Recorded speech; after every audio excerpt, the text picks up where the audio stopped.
Assalamualaikum warahmatullahi wabarakatuh. Selamat datang kembali di channel Zero One, channel yang membahas alur cerita film. Apa kabar kawan-kawan semua? Semoga sehat-sehat selalu dan juga seluruh makhluk berbahagia. Pada video kali ini saya akan menceritakan sebuah alur film yang berjudul Look Who's Back. Film ini menceritakan tentang Adolf Hitler yang tak sengaja terjebak di tahun 2014 dan bagaimana kisah Pak Hitler berada di dunia modern saat ini. Oke guys, tanpa berlama-lama, pasang earphone dan posisi nyaman Anda, dan inilah alur cerita filmnya.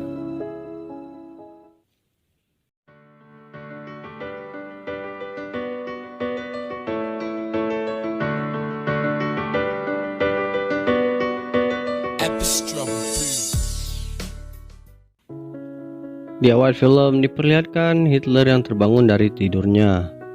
Suasana di sekelilingnya membuatnya heran. Tanpa suara senapan ataupun pesawat tempur yang melintas, yang terdengar hanyalah kicauan burung. Sesaat kemudian sebuah bola plastik pun menggelinding ke arahnya. Dengan kepala yang masih pusing, Hitler mencoba bangun. 3 orang anak kecil sudah berdiri di belakangnya.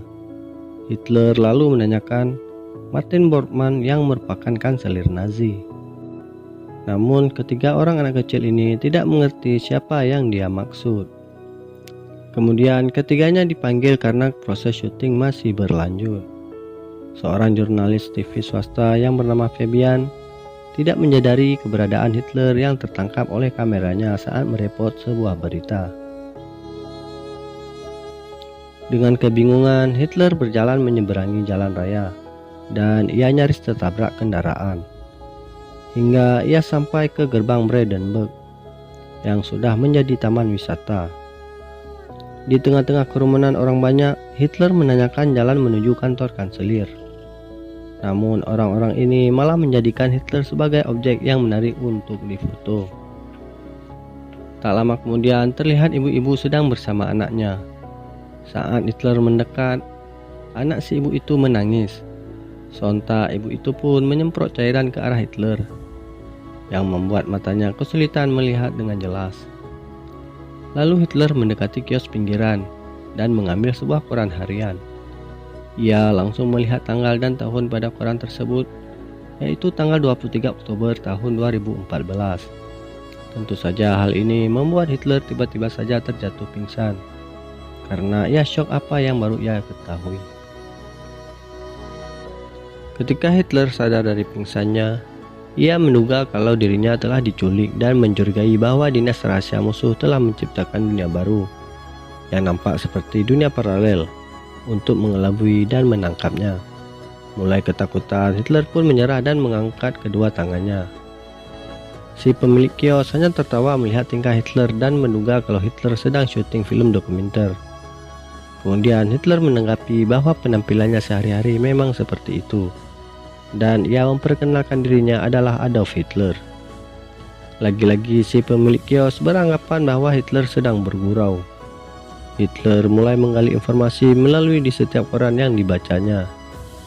Pada sebuah koran yang menampilkan dirinya, ia mengetahui kalau orang-orang mengira dirinya telah lama mati, sehingga banyak bermunculan tokoh amatir yang memperagakan kepribadiannya.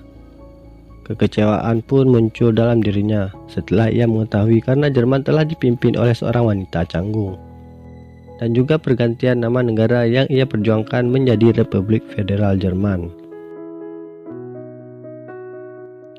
Sementara itu di sisi yang lain diperlihatkan sebuah perusahaan TV swasta sedang mengadakan rapat pemilihan direktur baru yang jatuh kepada seorang wanita bernama Berlin, di mana itu membuat Christoph yang sudah bertahun-tahun menjabat sebagai wakil direktur merasa tak dipercayai untuk menjadi direktur.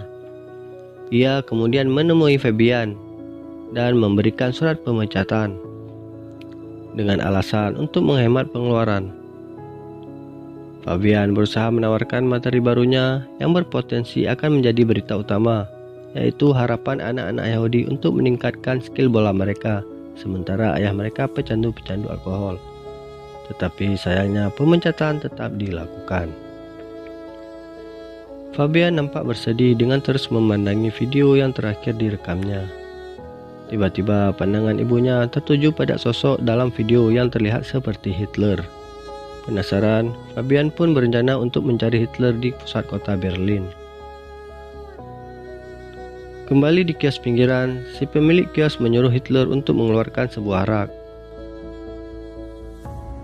Hitler pun mengeluarkan rak sambil mengeluh mengatakan, "Kemarin aku menggerakkan batalion 12, tapi sekarang aku memindahkan rak koran." Si pemilik kios mulai mencium bau aneh yang ternyata bersumber dari seragamnya Hitler. Hitler diminta untuk membawa pakaiannya ke jasa pencucian. Di tempat pertama, si tukang cuci menolak dikarenakan pakaiannya sudah terlalu bau. Untungnya di tempat lain ada yang mau mencuci pakaian Hitler dan meminjamkan pakaian mereka kepadanya. Saat Hitler kembali, si pemilik kios bersemangat menyambut kedatangannya dan memberitahu kalau Fabian telah mencarinya kemana-mana. Fabian pun mulai memperkenalkan diri, sedikit meniru cara Hitler berbicara. Lalu Hitler melanjutkan dengan membahas persekutuan antara Polandia dan Rumania untuk mengalahkan Jerman. Namun keduanya malah beranggapan bahwa Hitler pandai berakting. Fabian kemudian berjanji akan membuatnya tenar selama berperan sebagai Hitler. Setelah itu, Fabian bercerita kepada ibunya terkait pertemuannya dengan sosok yang benar-benar mirip dengan Hitler. Ia juga meminjam mobil ibunya untuk dipakai selama seminggu. Melihat mobil yang digunakan Fabian, Hitler sempat khawatir karena sepertinya mobil tersebut tidak layak dibawa ke medan tempur. Selama bersama Hitler, Fabian mulai merekam video dokumentasi terkait keberadaan Hitler dan menunjukkan media TV untuk menayangkannya. Kecanggihan teknologi televisi membuat Hitler takjub. Dia kemudian berinisiatif untuk menjadikan televisi sebagai media propaganda.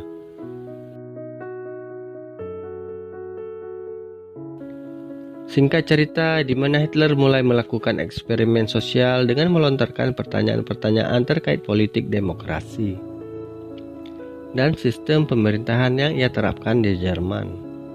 Eksperimen tersebut bukan hanya ditunjukkan kepada orang awam, namun juga kalangan atas. Setelah itu mereka mendatangi peternakan anjing. Saat Fabian mewawancarai pemilik peternakan, Hitler malah dibuat sibuk oleh serangan anjing kecil dan Hitler pun mengambil pistol di sakunya, langsung menembak anak anjing tersebut.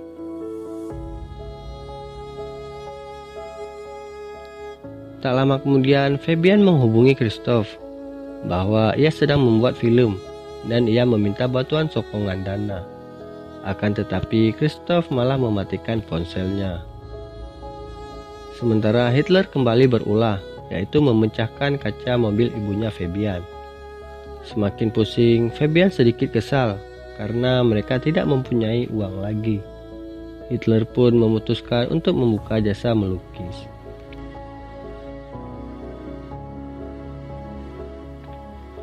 Akan tetapi setiap orang yang dilukis Hitler hanya tertawa terbahak-bahak saking lucunya lukisan Hitler.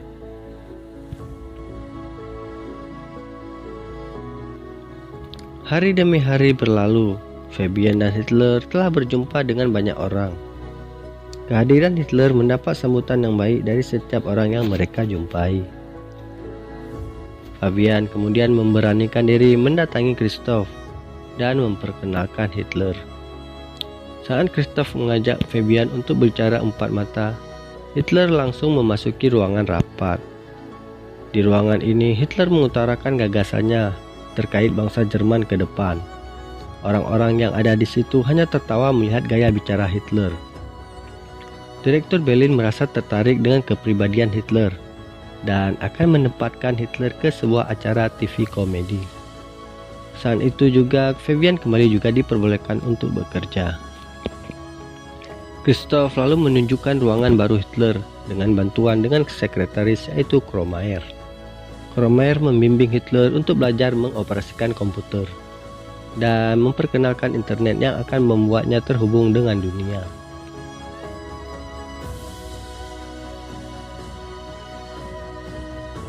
Berlanjut ke sebuah acara komedi di mana seorang aktor yang berperan sebagai Presiden Amerika berkulit hitam dan beberapa orang wanita muslim untuk menggambarkan situasi politik saat ini. Kemudian acara selanjutnya diisi oleh Hitler. Semua penonton awalnya terdiam melihat sosok Hitler yang berseragam lengkap. Setelah beberapa menit, Hitler pun mulai berbicara terkait siaran-siaran sampah yang ditampilkan di televisi dan berjanji akan terus berjuang melawan televisi yang berpotensi pada pengaruh buruk. Pernyataan Hitler tersebut membuat penonton bersorak. Setelah acara itu, beberapa penonton meminta tanda tangan Hitler. Seorang komedian yang tidak nyaman dengan keberadaan Hitler mulai mengamuk yang membuat dirinya harus dibawa keluar. Berlin dan Christoph akhirnya memutuskan untuk menayangkan Hitler di semua acara televisi.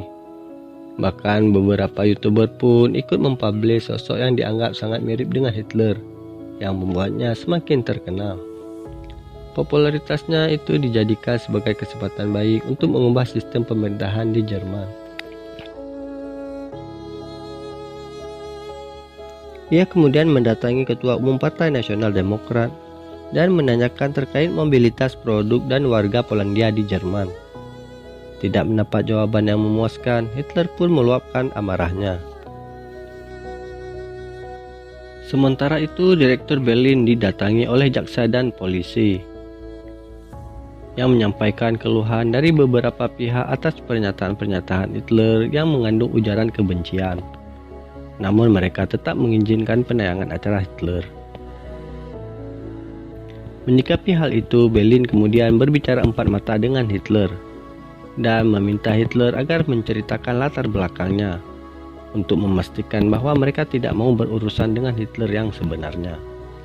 Akan tetapi setiap kali Hitler menjawab, selalu dianggap lelucon. Di sisi lain, Kromayer memberitahu Christoph terkait permintaan ganti rugi atas kematian anjing kecil yang pernah ditembak oleh Hitler. Hingga pada sebuah acara televisi di mana Hitler sedang diwawancarai, pembawa acara kemudian memperlihatkan rekaman video penembakan terhadap anjing kecil. Kemunculan video tersebut dilatar belakangi oleh Christoph yang bermaksud untuk menjatuhkan Berlin dari jabatannya. Dan Berlin pun dipecat dari jabatannya dan digantikan oleh Christoph. Sedangkan Hitler dan Fabian kembali ke rumah ibunya Fabian. Di sini Hitler menulis sebuah buku terkait awal mula yang terjebak di tahun 2014. Fabian meminta Berlin untuk kembali membuat film yang diadopsi dari buku Hitler.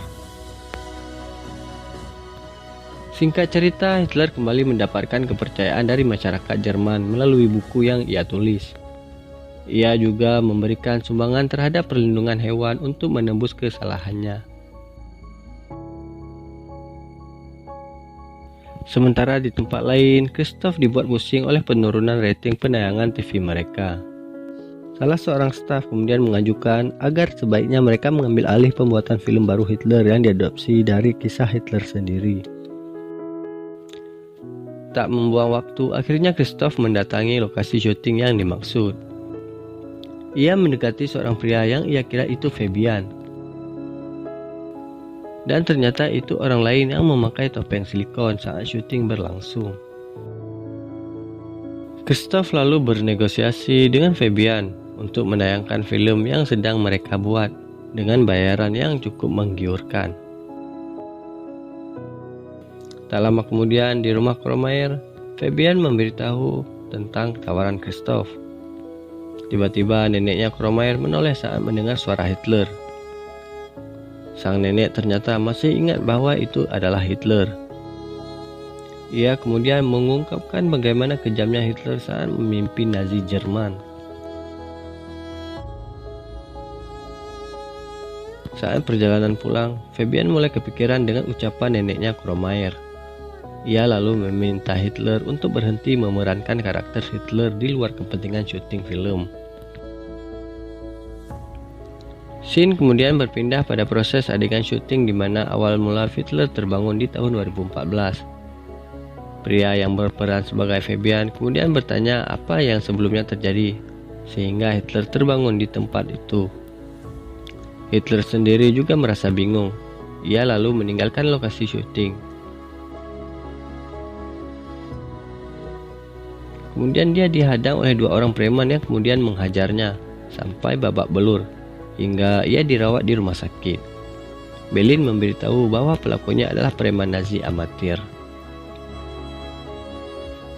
Sementara itu di rumahnya, Fabian kembali mengamati video awal mula munculnya Hitler. Ia menemukan gumpalan asap tepat di mana Hitler terbangun. Penasaran, ia pun mendatangi tempat itu. Dan ternyata tempat itu adalah lokasi sejarah bunker Nazi. Bergegas ia pergi ke rumah sakit untuk mencari Hitler, namun Hitler sudah dipulangkan. Fabian pun mengatakan kepada Berlin kalau pria yang mereka duga hanya memerankan karakter Hitler, ternyata dia adalah Hitler yang sebenarnya.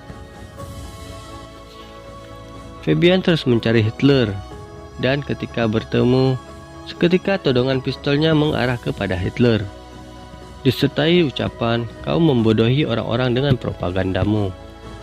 Hitler pun menjawab bahwa rakyat tidak tertipu oleh propaganda, melainkan secara sadar mereka memilihnya sebagai pemimpin. Tidak peduli dengan kata itu, Fabian pun menembaknya. Hitler terjatuh dari atas gedung. Anehnya saat Fabian melihat ke bawah, tiba-tiba saja Hitler sudah berdiri di belakangnya dan berkata, "Kau tidak bisa menyingkirkanku. Aku adalah bagian dari kalian semua." Di scene ini kita tertipu, ternyata ini adalah proses syuting yang sedang berlangsung. Setelah mengakhiri syuting film terbarunya, Hitler bersama rekan-rekan mengenang jasa-jasa Fabian yang baru saja meninggal. Dan di dalam film, kita tidak diberitahu bagaimana Fabian meninggal yang membuat penonton penasaran. Dan film pun selesai. Nah, bagaimana menurut kalian tentang film Pak Hitler ini yang terjebak di dunia modern? Tulis pendapat kalian di kolom komentar. Kalian juga bisa merequest alur film lainnya di kolom komentar. Oke guys, terima kasih sudah menonton video ini sampai selesai. Saya akhiri, wabillahi taufik wal hidayah. Assalamualaikum warahmatullahi wabarakatuh.